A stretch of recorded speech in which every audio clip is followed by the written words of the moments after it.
नमस्कार, कंज्यूमर अड्डा में आपका स्वागत है। मैं हूं मनोज श्रीवास्तव और आज हम करने वाले हैं बात बैलेंस डाइट की, लेकिन खास करके फैट और कार्बोहाइड्रेट्स की। वजह यह है कि WHO ने नई गाइडलाइन जारी की है फैट और कार्बोहाइड्रेट को लेकर, और ख़ास बात यह है कि इसमें WHO ने मात्रा भी बताई है कि किस चीज़ में कितनी मात्रा होनी चाहिए। तो हम समझेंगे अपने मेहमानों से कि ये जो मात्रा ऐड की है अपनी गाइडलाइन में WHO ने, उसके क्या मायने हैं और आम इंसान उसको कैसे समझेगा, क्योंकि ये जनरली थोड़े साइंटिफिक से टर्म हो जाते हैं, तो आम इंसान के लिए थोड़ा समझना मुश्किल होता है। तो हम इंटरप्रेट करने की कोशिश करेंगे कि हमारे आपकी डाइट में, हमारे आपकी थाली में हमें किस तरह की परिवर्तन करने चाहिए। तो इस पर हम बात करेंगे। पहले आपको दिखाते हैं कि मात्राएं कितनी तय की हैं WHO ने फैट की और साथ ही कार्ब्स की। फैट की देखिए, फैट की मात्रा जो तय की है, WHO कहता है कि जो आपका एनर्जी इनटेक है उसमें 30% हिस्सा टोटल फैट का होना चाहिए। उसमें सैचुरेटेड फैटी एसिड 10% तक मैक्सिमम और ट्रांस फैटी एसिड 1% सिर्फ होना चाहिए। तो अब ये अलग अलग चीज़ें क्या है ये हम समझेंगे। अब कार्ब्स पे आते हैं तो इसमें 2 पैमाने बताएं कि मात्रा कितनी लेनी है, और 3 एज कैटेगरी बांट के बताएं, 2 से 5 साल, 6 से 9 साल और 10 साल से अधिक। इसमें आप देख लीजिए 250 ग्राम, 350 ग्राम और 400 ग्राम ये फल और सब्जियां आपकी प्लेट में होनी चाहिए। इसके बाद डाइटरी फाइबर कहा कि डाइटरी फाइबर आपको चाहिए कितना, 15 ग्राम, 21 ग्राम और 25 ग्राम, ये एज के हिसाब से। तो ये आपके स्क्रीन पर चलती रहेगी, आप इसको चाहे तो नोट भी कर लें। लेकिन इसके मायने क्या है यही हम समझने की आज कोशिश करेंगे अपने मेहमानों से। और हमारे साथ हैं न्यूट्री हेल्थ की founder doctor Shikha Sharma, dietitian nutritionist साची नायक, और इंद्रप्रस्थ अपोलो अस्पताल के सीनियर कंसल्टेंट बैरियाट्रिक्स डॉक्टर अरुण प्रसाद हमसे जुड़ेंगे। लेकिन सबसे पहले शिखा जी ये बताइए कि ये जो WHO कह रहा है और जो मात्राएं ऐड की हैं, तो इसमें एक तो फैट और कार्ब्स, 2 बातें तो सामान्य तौर पर हमें चलिए हम समझ गए। लेकिन फैट्स में जब ये बात करते हैं तो सैचुरेटेड फैट की बात करते हैं, फैटी एसिड्स की बात करते हैं। इसके क्या मायने हैं? पहले हम फैट्स को अगर पकड़ें तो इसको किस तरीके से जो WHO ने समझाया है वो आम इंसान के लिए उसके क्या मायने हैं ये बताइए। इसमें जो WHO कहने की कोशिश कर रहा है कि जो आप फैट्स या ऑयल्स खा रहे हैं, उसमें आपको जो अनसैचुरेटेड फैट है, उसको कैसे लेना है, यानी उसको आपको कंपैरेटिवली ज़्यादा लेना है। और अनसैचुरेटेड फैट आपको कहाँ मिलता है? जैसे मूँगफली है, जैसे तिल है, जैसे फ्लैक्स सीड है, अलसी का दाना है, तिल का दाना है, ये सारे जितने कि खरबूजे के बीज हैं, इनमें अनसैचुरेटेड फैट होता है। यानी जो भी पौधे से चीज़ आती है, उसको अनसैचुरेटेड फैट कहते हैं, और वो हमारा शरीर अब्सॉर्ब अच्छा करता है और उससे ब्लॉकेजेस कम होती हैं। जो सैचुरेटेड फैट है वो एक थंब रूल है कि वो आएगा किसी एनिमल प्रोडक्ट से। अब एनिमल प्रोडक्ट 2 तरह के हैं, जैसे दूध है, दही है और घी है। और दूसरा है जैसे नॉन वेजिटेरियन फूड है, फिश है, मीट है, चिकन, ये सारी चीजें हैं। तो जो एनिमल प्रोडक्ट्स हैं उसमें सैचुरेटेड फैट होता है, जो प्लांट से हमें मिलता है उसमें अनसैचुरेटेड होता है। हमारी अपनी डाइट में दोनों की आवश्यकता है। ये नहीं कि आप बिल्कुल जीरो सैचुरेटेड फैट खाएंगे, मगर कितना खाएंगे? जैसे अगर आप घी खा रहे हैं तो 1 चम्मच खाएंगे, 5 ग्राम। ये नहीं कि आप घी में पूरियां तल रहे हैं, घी में पराठे बन रहे हैं और आप फिर बहुत सा घी खा रहे हैं और उसको डीप फ्राई भी कर रहे हैं। तो खाइए जरूर, मगर उतनी ही क्वांटिटी जितना आपका शरीर की रिक्वायरमेंट है, जैसे 1 टीस्पून पर पर्सन पर डे, 5 ग्राम के करीब। और जो अनसैचुरेटेड फैट जैसे मैंने कहा इन सब चीजों से मिलता है, उसको उधर से ही लीजिए। ये नहीं कि आप सिर्फ रिफाइंड ऑयल ले रहे हैं और उससे आपको अनसैचुरेटेड फैट जो मिल रहा है उससे आपकी रिक्वायरमेंट पूरी होगी, क्योंकि वो रिफाइंड है, वो प्रोसेस्ड ऑयल है, वो सारी रिक्वायरमेंट आपकी पूरी नहीं कर सकता। तो ये तो ऑयल की बात हुई। दूसरा है कि जैसे ऑयल बच्चों में ज्यादा रिक्वायर्ड होता है, यानी जो जो ये जो फैट्स एंड ऑयल्स हैं, क्योंकि बच्चों की जो ब्रेन है वो सबसे तेजी से 0 to 2 इयर्स में डेवलप होता है, अप टिल 5 इयर्स। तो आप बच्चे को इस तरह का फूड नहीं दे सकते जिसमें 0 ऑयल हो। मगर ऑयल कौन सा? अच्छा वाला। अब छोटे बच्चों को नेचुरली आप मूंगफली और ये सब तो नहीं खिलाएंगे, तो क्या खिलाएंगे? जैसे कि अब व्हाइट बटर है जो कि अनप्रोसेस्ड बटर है, उसमें आप उनको खिचड़ी बना के खिला सकते हैं, दलिया बना के खिला सकते हैं। जो जैसे हमारे घरों में घी की खिचड़ी भी खिलाई जाती है, खिचड़ी बनाई, हल्का सा उसमें घी डाला। हम्म। वो चीजों से बच्चों को बचा के रखना है। Ice cream is saturated fat, unhealthy fat, और बच्चों को उसी में ज्यादा लालच आता है। तो आपको केयरफुल रहना है कि ये नहीं कि आपकी जो रिक्वायरमेंट है वो आइसक्रीम से, चॉकलेट से और इन चीजों से पूरी हो रही है, नेचुरल चीजों से पूरी होनी चाहिए। ठीक है सांची, ये बताइए कि WHO ने जो कहा है इसमें एक ये 30% कह रहे हैं टोटल फैट होना चाहिए आपके एनर्जी इंटेक का। हमारा एनर्जी इंटेक क्या है, उसमें 30% हम कैसे नापेंगे? जो हमारा 100% जो हम खाना खाते हैं पूरे दिन में, जो हमारा लाइफस्टाइल है, जो पूरे दिन का हमारा ब्रेकफास्ट, लंच, डिनर ले लो और आपके बीच के जो स्नैक्स है वो ले लीजिए। तो फॉर एग्जाम्पल आप 3 मील खाते हैं एज एन अडल्ट या एज अ चाइल्ड, मोस्ट रफली हम 3 मील खाते हैं और छोटे मोटे मील्स खाते रहते हैं। तो वो भी आपका डेफिनेटली उसमें फैट और प्रोटीन भी होना चाहिए। जैसे आपके नट्स ले लिया आपने, या आपका चीज के साथ आप कोई फ्रूट खा रहे हो या दही के साथ आप कुछ खा रहे हो, तो वो प्रोटीन और फैट के साथ होना चाहिए। जो रिपोर्ट के द्वारा जो बताया जा रहा है कि यहाँ पे ब्लड शुगर लेवल्स की बात कर रहे हैं, ओबेसिटी की बात कर रहे हैं, तो इसमें जो है 30% जो आपको बता रहे हैं, तो पूरे थाली में जैसे हम देखते हैं कि आपके ग्रेन्स होने चाहिए, फिर ज्यादा से ज्यादा आपके वेजिटेबल्स होने चाहिए, फिर आपका आपके एनिमल प्रोडक्ट प्रोटीन हो या आपके डेयरी से आने वाले प्रोटीन हो, जिसमें फैट डेफिनेटली साथ में आता है, और नट्स भी आपके पूरे दिन में होना चाहिए। तो दिस इज द फैट और this is the ratio they are talking about. जी, और एक चीज़ और है इसमें, इन्होंने कहा है कि भाई आप टोटल फैट 30% कंज्यूम कीजिए अपने एनर्जी रिक्वायरमेंट का, उसमें 10% सैचुरेटेड फैट हो सकता है मैक्सिमम, उससे ज़्यादा नहीं। ट्रांस फैटी एसिड कह रहे हैं सिर्फ 1%। ये ट्रांस फैटी एसिड क्या भला, ये बहुत खतरनाक लग रहा है सांची। ट्रांस फैट जो है क्या होता है, जो हम सीड ऑयल्स होते हैं या वेजिटेबल्स ऑयल यूज करते हैं, वो उनका एक हीटिंग पॉइंट नहीं होता है। और हमारा इंडियन कुकिंग जो है वो ऐसे होता है कि हम हर चीज में तड़का लगाते हैं, भले हम दाल बना रहे हैं या सब्जी बना रहे हैं या इवन पुलाव बना रहे हैं या बिरयानी बना रहे हैं, हर चीज को पहले हम लोग तेल को बहुत ज्यादा गर्म करते हैं, एक हीटिंग पॉइंट तक आता है। कभी कभी तो ऐसे होता है कि हम गैस पे रख के छोड़ देते हैं, जब तक आप बाकी की तैयारी कर रहे हो तो इतना ज्यादा गर्म हो जाता है, तो देखते हो कि हवा निकलते रहती है, तो वो उसकी हीटिंग पॉइंट उतनी नहीं होती है। अनलेस आपका कोकोनट ऑयल है या आपका घी है या अनक्लैरिफाइड बटर है, इनमें ही सिर्फ एक हीटिंग पॉइंट होती है। बाकी के जो सीड ऑयल्स और वेजिटेबल्स ऑयल्स आपके हैं, ये हीटिंग पॉइंट नहीं होता है। तो हमारे इंडियन कुकिंग में दो चीजें हैं। एक तो इतना ज्यादा हीट करके हम लोग जो तड़का लगाते हैं उसको थोड़ा सा कम करना चाहिए, क्योंकि ये हीटिंग में ऑयल ऑक्सीडाइज हो जाता है। जो ये ऑक्सीडाइज होता है ये ट्रांस फैट में कन्वर्ट होता है, तो ये आपके बॉडी में जाके ट्रांस फैट का एक्चुअली कोई काम नहीं है बॉडी में, इसके वजह से इसको बहुत हार्मफुल माना जाता है। इसके अलावा ट्रांस फैट जो है मार्जरीन के द्वारा या आप डालडा बोल दो, इन चीजों के द्वारा, जैसे आपके बाहर जो बिस्किट्स मिलते हैं, चिप्स मिलते हैं, सारे आपके जो प्रोसेस्ड फूड्स होते हैं उसमें बहुत ज्यादा यूज करते हो, तो this is the trans fat जो गवर्नमेंट बोल रहा है, जो WHO बोल रहा है कि इसको अवॉइड कीजिए। अनदर थिंग, हमारे इंडियन कुकिंग में फ्राइड फूड बहुत होता है, स्पेशली नॉनवेज जो पकाते हैं, फिश हो या कोई भी नॉन वेजिटेरियन हो, उसको फ्राई पहले करते हैं, कुक करने से पहले या करी में डालने से पहले। तो वो फ्राइंग ऑयल भी जो है, जो इंडियन मेंटालिटी होती है कि इसको फ्राइंग को एटलीस्ट 3 से 4 बार यूज करें, तो उसको एक तो उसकी हीटिंग पॉइंट है नहीं, और उसको आप रेपिटेडली हीट कर रहे हो, बार बार उसको फ्राइंग में यूज कर रहे हो कि तेल क्यों वेस्ट करे कि एक ही बार आपको फ्राई करके, तो इतना ज्यादा वो ट्रांस फैट में कन्वर्ट हो जाता है, जो बहुत ज्यादा हार्मफुल होता है आपके ओवरऑल हेल्थ के लिए, आपको आपके कार्डियक हेल्थ के लिए बहुत अनहेल्दी होता है। तो ये है ट्रांस फैट। जी, तो अभी तक जो बातचीत हमने की उसका लबोलुबाब यही है कि जो भी आपकी टोटल एनर्जी रिक्वायरमेंट है उसका 30% तक आप फैट यूज़ कर सकते हैं, लेकिन उसमें अनसैचुरेटेड फैट ज़्यादा होना चाहिए, सैचुरेटेड फैट बहुत कम होना चाहिए, और ट्रांस फैटी एसिड जो बताया सांची ने कि बहुत ज़्यादा गर्म करने के बाद पैदा होता है, उसको तो आप बिल्कुल कोशिश करें कि अवॉइड ही करें।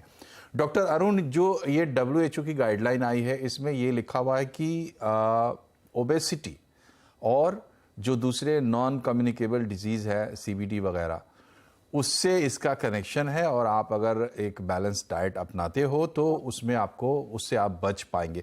इनका फैट से, खास करके अभी हम चूंकि फैट की चर्चा करें, कार्ब्स पे अभी हम आए नहीं हैं, फैट से क्या कनेक्शन है हमारी इन बीमारियों का, और आप तो एक्सपर्ट है बैरियाट्रिक्स के। जी हाँ, तो ये गाइडलाइंस बहुत अच्छी है और मैं इन गाइडलाइंस को वेलकम करता हूँ। ये जानना जरूरी है कि ओबेसिटी में हमारे कैलोरी इनटेक और कैलोरी आउटपुट का काफी इम्पोर्टेंस होता है। जहां तक फैट होता है, फैट में 1 ग्राम फैट में 9 कैलोरी होते हैं, जबकि प्रोटीन और कार्बोहाइड्रेट में 4 होते हैं। तो अगर हम 100 ग्राम भी फैट लेते हैं तो ये उतने ही मात्रा के कार्बोहाइड्रेट और प्रोटीन से डबल से भी ज्यादा है। तो अगर हम टोटल कैलोरी इनटेक कैलकुलेट करेंगे डेली का, तो उसमें फैट का इम्पोर्टेंस काफी आ जाता है। और जहां तक कि फैट इटसेल्फ है, फैट में भी जो हमारा हेल्दी फैट और अनहेल्दी फैट जो होता है, जिसकी अभी चर्चा हो रही थी, इसका भी काफी महत्व होता है। तो जो हेल्दी फैट है उसकी हमें काफी जरूरत होती है, और हेल्दी फैट की हमारी मात्रा होनी चाहिए, लेकिन साथ साथ हमें ये भी देखना चाहिए कि हमारा टोटल कैलोरी इनपुट कितना हुआ है। जो अनहेल्दी फैट है, इससे हमारे बॉडी का मेटाबॉलिज्म खराब होता है, जो इंसुलिन मेटाबॉलिज्म खराब होता है, ग्लूकोज हमारे लिवर में जमा हो जाता है, डायबिटीज होने का रिस्क होता है।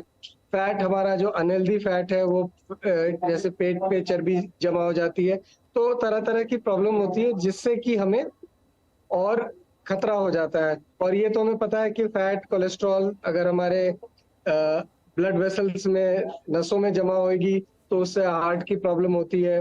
दूसरा, ये अनहेल्दी लेने से ये भी देखा गया है, अनहेल्दी फूड से जब वेट बढ़ता है तो हमें कैंसर की बीमारियां, कई बॉडी की कई जगह के कैंसर होते हैं, उसका रिस्क भी बढ़ जाता है। तो ओवरऑल अगर हम देखें तो हेल्दी फैट जरूरी है, लेकिन जो परसेंटेज हमें बताया गया है, जो आपने पहले स्क्रीन पे दिखाया था, उस परसेंटेज में हमें लेना चाहिए। हमें बैलेंस डाइट फॉलो करने चाहिए, जो हमारे पूर्वज हमेशा से कहते आए। जी, तो हम आएंगे उस पर भी कि हमारा जो प्रैक्टिस है, डाइटरी प्रैक्टिस, वो सही है या नहीं है। लेकिन शिखा जी ये बताइए कि अब हम आते हैं कार्ब्स पे। कार्ब्स पे ये कह रहे हैं कि जैसे 10 साल से अधिक के एडल्ट्स को हम ले लें तो कह रहे 400 ग्राम कम से कम आपका फल और सब्जी होना चाहिए, उससे आपको लेना चाहिए। अब मेरा सवाल ये है कि जो थाली हमारी सजती है उसमें सबसे प्रधान रोटी होती है या चावल, और उसके साथ थोड़ी दाल होती है और सब्जी थोड़ी सबसे कम होती है। फल वगैरह पे भी कुछ ज़्यादा ध्यान सब लोग आम तौर पर तो नहीं देते हैं। तो ये कैसे सजाएं कि उसमें 400 ग्राम वो आए, और जो हम खा रहे हैं कि 4 रोटी और थोड़ी सी सब्जी, वो कहाँ तक सही है? आपने सही कहा। जो हमारी रोटी और जो रोटी और दाल या इस तरह पे ज्यादा जोर था, वो उस समय के लिए सही था जब हम बहुत ज्यादा फिजिकल एक्टिव थे। यानी कि जैसे पहले समय में लोगों को स्कूल चल के जाना होता था और इतने सारे साधन नहीं थे, और बहुत ही ज्यादा लोगों को फिजिकली एक्टिव रहते थे। मगर आज के समय में, आज के दौर में, ये जो कॉम्बिनेशन है वो सही नहीं है, वो प्रोपोर्शन भी सही नहीं है। तो अगर आप प्लेट लें तो प्लेट का जो 1/3 है वो सिर्फ सब्जी और फलों के लिए आपको निर्धारित करना है। यानी 1/3 of your plate should be only vegetables and fruits. उसके बाद जो बाकी 1/3 बचा, जो बाकी 2/3 बचा, उसमें से आपको कुछ जो आपको एरिया रखना है वो रखना है फ्लूइड्स के लिए, जैसे वेजिटेबल जूसेस हैं, यानी सब्जियों का जो रस है वो बहुत इंपॉर्टेंट है। उसमें एंजाइम्स होते हैं जो हमारे डाइजेशन के लिए बहुत इंपॉर्टेंट होते हैं। यानी जो फ्लूइड्स हम जिसको इग्नोर करते हैं, बहुत ज्यादा सॉलिड फूड खाते हैं, वो अपने आप में प्रॉब्लम है। तो 1/3 जो होना चाहिए वो उन वेजिटेबल जूसेस के लिए होना चाहिए, जिससे कि हमारी बॉडी को नरिशमेंट मिले। जैसे कि जो भी जो सीजनल फ्रूट वेजिटेबल्स होते हैं। जो बाकी का पोर्शन है उसमें आपको जो मोटा अनाज है, जैसे कि रागी है, ज्वार है, बाजरा है, उसकी रोटी, उसके अंदर फिर आपको ऑयल्स, यानी ऑयल्स में भी 2 तरह के ऑयल, जैसे कि कहा गया था कि एक तो आपको जो प्लांट बेस्ड ऑयल्स आते हैं और नेचुरल सीड्स में से जो आते हैं, और दूसरा जो आपको एनिमल या डेयरी से आते हैं। और फिर फाइनली ऑफ कोर्स जो आपको रखना है कि उसमें प्रोटीन का जो मात्रा है, उसमें कार्ब्स और प्रोटीन्स को ऑलमोस्ट आपको इक्वल रखना है। क्योंकि जो कार्ब्स हैं और जो प्रोटीन है वो तब आपको मिलेगा, क्योंकि प्रोटीन की मात्रा हमारे डाइट में कई बार हम बहुत कम खाते हैं। फॉर एग्जाम्पल जैसे स्प्राउट्स हैं, जैसे पनीर है, जैसे कि जैसे नट्स एंड ऑयल सीड्स हैं। तो ये सारी चीजें हमारे डाइट में क्योंकि इतनी कम हो गई हैं, और रिफाइंड चावल, जैसे 90% लोग तो सफेद चावल खाते हैं जो रिफाइंड, या फिर जैसे हम नॉर्मली चाय, चीनी, बिस्किट, तो हमारे जो कार्बोहाइड्रेट्स की मात्रा जरूरत से बहुत कहीं ज्यादा हो गई है, जो हमारे शरीर को डैमेज कर रही है। जी, तो ये है फंडामेंटल्स कार्ब्स के। और सांची ये बताइए कि इन्होंने एक और चीज़ लिखी है कि डाइटरी फाइबर 2 से 5 साल में 15 ग्राम कम से कम, 6 से 9 साल में 21 ग्राम और 10 साल से अगर ज़्यादा है तो 25 ग्राम। डाइटरी फाइबर मतलब क्या हुआ, कहाँ मिलेगा? डाइटरी फाइबर जो है आपके होल फूड से मिलता है। एक तो डेफिनेटली जैसे आपके सिंपल कार्ब्स हो गए, आपके राइस और व्हीट जो आप रोटी बनाने के लिए हो गया या आपका चावल के लिए यूज करते हो। उसके अलावा आपके होते हैं होल फूड्स, जैसे आपका राजमा हो गया, छोले हो गया, कोई भी चना हो गया, जो आपके होल पल्सेस होते हैं या दाल्स होते हैं, तो उनमें आपको फाइबर ज्यादा मिलता है compare to the simple carbs. दूसरी चीज वेजिटेबल्स, जैसे हमने बोला कि वेजिटेबल्स और फ्रूट्स हमारी थाली आधी उससे भरी होनी चाहिए, तो आपके वेजिटेबल से डेफिनेटली आपके हाई क्वालिटी फाइबर मिलते हैं। और फाइबर बहुत जरूरी होता है आपके गट के लिए, डाइजेस्टिव सिस्टम के लिए, ओवरऑल आपके ब्रेन हेल्थ के लिए, इंसुलिन रेजिस्टेंस के लिए, आपके ब्लड शुगर लेवल्स के लिए और हार्ट हेल्थ के लिए। तो आपका फाइबर जो है आपका मोस्टली आपके वेजिटेबल्स और आपके फ्रूट्स और आपके होल ग्रेन से और नट्स और सीड्स से आते हैं। तो आपको ये ज्यादा कंज्यूम करना चाहिए कॉन्शियसली आपके प्लेट में। जी, तो ये थी कहानी कार्ब्स और फैट्स की, और इसका ओवरऑल इम्पैक्ट हमारे शरीर पे आता है। उसी को वो खराब ना हो, वो बुरा ना हो और आप कोई नॉन कम्युनिकेबल डिजीज़ में ना जाए। कैंसर तक की बात है कि कैंसर तक का खतरा इससे बढ़ता है। तो ये WHO की गाइडलाइन है। अब हम वापस जब लौट कर आएंगे एक छोटे से ब्रेक के बाद, तो हम ये समझने की कोशिश करेंगे डॉक्टर साहब से कि जो हमारा ट्रेडिशनल फूड है उसमें क्या अच्छाई है और क्या उसी में सिर्फ अच्छाई ही अच्छाई है, या उसमें भी कुछ ऐसी चीज़ें हैं जिस पर ध्यान देने की ज़रूरत है। एक छोटे से ब्रेक के बाद।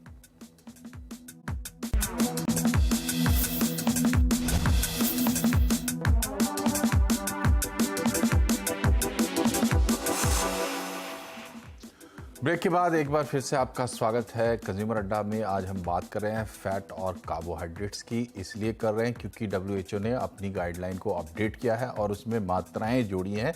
बाकायदा ये बताया है कि कितने ग्राम किसको खाना चाहिए फैट, कार्बोहाइड्रेट, और कैसे लेना चाहिए, किन चीज़ों के ज़रिए लेना चाहिए।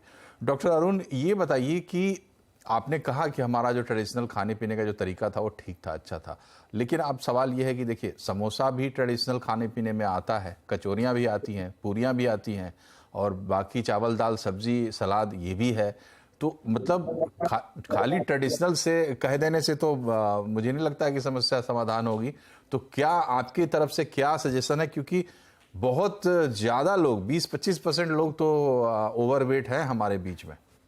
जी हाँ जी। तो ऐसा करते हैं, ट्रेडिशनल को थोड़ा मॉडर्न से कंबाइन कर देते हैं। जी। तो जो भी हम खाना ले रहे हैं, आजकल सबके हाथ में मोबाइल होता है और इंटरनेट होता है। तो एक चीज होती है जिसे कहते हैं ग्लाइसीमिक इंडेक्स। तो हम किसी भी खाने का ग्लाइसीमिक इंडेक्स चेक कर सकते हैं बड़े आसानी से। और जो खाना हमारा जो होता है जिसका ग्लाइसीमिक इंडेक्स हाई होता है, जिसमें हमारे समोसे कचौड़ी आ जाते हैं, और कुछ खाना होता है जिसमें वो कम होता है ग्लाइसीमिक इंडेक्स, जिसमें हमारी फल सब्जी सैलेड इस तरह की चीजें आ जाती हैं। तो उसमें हमें बैलेंस रखना जरूरी है। मैं जब ट्रेडिशनल की बात करी थी तो मैं ये कहना चाह रहा था कि बैलेंस डाइट जो कि पहले बात होती थी, वो हमें काफी हद तक अच्छा हेल्दी रखी थी। क्रैश डाइट जिसमें अचानक हमने कोशिश की 10-15 किलो वजन लूज करने का 1 महीने के अंदर, इस तरह की चीजें काम नहीं करती है, क्योंकि उससे एक तो शरीर को नुकसान पहुंचता है और दूसरा आप ये क्रैश डाइट बहुत लंबा मेंटेन नहीं कर सकते हैं। कुछ दिन के बाद आप ये छोड़ देंगे। तो ट्रेडिशनल में खाने के साथ साथ हमें ट्रेडिशनल एक्टिविटीज भी देखनी होगी। अगर हम लस्सी पी रहे हैं जिसमें 1 गिलास लस्सी में 220 कैलोरी है, तो 5 गिलास लस्सी हम नहीं पी सकते। हाँ, जो लोग खेत पे काम करते थे वो करते थे।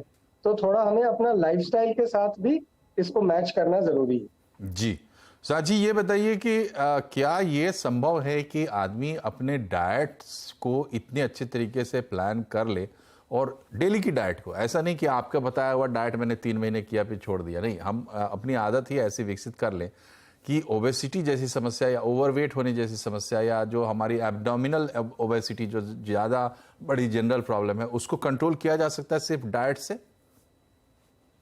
डेफिनेटली जैसे बोलते हैं 80% डाइट होता है और आपके सारे जो डिजीजेस होते हैं मेटाबॉलिक डिजीजेस होते हैं या लाइफस्टाइल डिजीज होते हैं।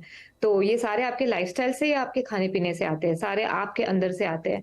तो इंडियन किचन, जैसे मैं हमेशा बोलती हूँ कि हमारे इंडियन किचन में ही मेडिसिन छुपे हुए हैं। सारे जो हर्ब्स, स्पाइसेस, टर्मरिक, जिंजर और हमारा गार्लिक, ये सारे एंटी इन्फ्लेमेटरी है, सारे हर्बल मेडिसिन जैसे काम करते हैं। पूरा आयुर्वेदिक किचन हमारे किचन में सब इंडियन है। तो आप ये सारा कंज्यूम कीजिए। जैसे सुबह उठ के आप जस्ट सिंपल दूध, चाय वाली जो शुगर डाल के जो चाय पीते हैं उसको ना पीते हुए आप भी हेल्दी ड्रिंक पीजिए। जैसे आप टर्मरिक जिंजर शॉट लीजिए। जैसे अभी हर जगह पे चल रहा है जो हमारा इंडियन हल्दी का दूध था, जो टर्मरिक लाटे जाने जाते हैं यूएस में और पूरा हर जगह पे। आज अगर कोई फैंसी कैफे में टर्मरिक लाटे देते हैं तो लोग पीते हैं टर्मरिक लाटे, जो हमारे हल्दी का दूध है, राइट। सब कुछ आप go to back to your roots, जो हमारे पूर्वज खाते थे, आप अगर वहां उसको ध्यान रखते हुए हमारे पूर्वजों जैसे हमारे दादी दादी दादा ने हमको जो सिखाया है खाना, वैसे हम खाएंगे। वेजिटेबल्स की मात्रा ज्यादा रखेंगे, प्रोटीन हर खाने में रखेंगे विदाउट कैलकुलेटिंग कि मैं कितनी कैलोरी खा रहा हूँ, कितना कार्ब्स खा रहा हूँ, कितना प्रोटीन खा रहा हूँ। Don't be calculative, just go back to your roots. Ji.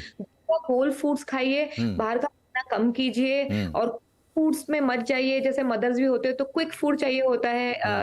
Efforts डालिए अपना पूरे वीक का खाना प्लान करने में और बनाने में। और ग्रोसरी जब लेने जाते हो तो कॉन्शियसली ग्रोसरी खरीदिए। जी। तो ये है आज की चर्चा से जो बात निकलकर सामने आई कि बैलेंस डाइट आपको लेना है। WHO ने फोकस करके फैट और कार्ब्स पे बात की, लेकिन हमने अपने एक्सपर्ट्स के साथ तमाम बातें की और आपको जो पता लगा कि भाई आपका ट्रेडिशनल रास्ता ठीक था। थोड़ा अपनी बुद्धि का और जो आपके पास मोबाइल है उसका अच्छा उपयोग करें तो आप अपने खाने को बहुत अच्छे तरीके से बैलेंस कर सकते हैं, थाली को सजा सकते हैं। और जब अपने पारंपरिक खाने पीने की बात चल रही है तो उसके साथ मैं ये भी जोड़ देता हूँ कि जो हमारा पारंपरिक तरीका था एक्टिव रहने का, उठने बैठने का, स्क्वाटिंग हम लगभग भूल चुके हैं और बहुत ही सेडेंट्री लाइफ अब गुजार रहे हैं, तो उसमें भी हम अपने आप को थोड़ा सा बैकवर्ड से लेके जाएं तो हमारा फ़ायदा होगा। आप तीनों मेहमानों का हमसे जुड़ने के लिए बहुत बहुत शुक्रिया। कार्यक्रम में फ़िलहाल इतना ही। नमस्कार।